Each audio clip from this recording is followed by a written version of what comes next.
A gde ti je spavaći soba? Pa, evo je ovde. Lepo, super ti je ovde.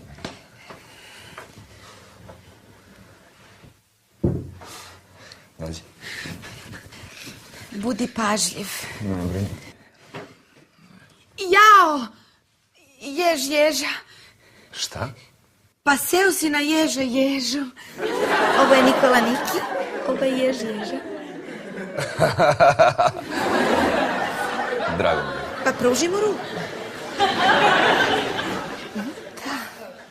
Jezo, veoma mi je drago što smo se upoznali. Ja sam Nikola Niki. Jao! Pa ježu si stavio na macu mačkicu. Pa izvini se. Kome? Pa samo se izvini. Mačkice, maco, izvini. Maca ti ne veruje. Gospođice, mačkice, maco, izvinite, veoma mi je žao. Pa nemoj mene da gledaš, njoj kaži. Draga gospođice, mačkice, maco, meni je veoma žao što sam na vas stavio preteškog ježu i ja se ovim putem vama izvinjavam. Je sad okej? Mačkica maca je u redu.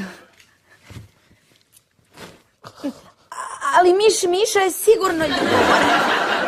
I šta sad treba da radim? Da mu sipam viski?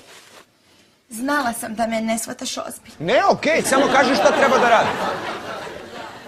Pa on voli ovako da se zagrli i da se lupka po guzi. Ti mene zajebavaš? Jao, izgleda da dolazi medvedić Meda.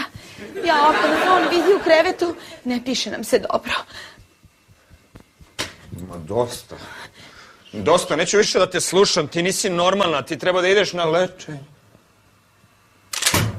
Bravo, duše.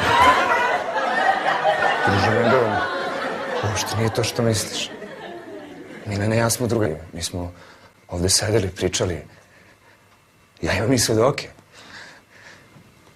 Evo, ježe može to da potvrdi. Tu je i mačkica Maca i Miša.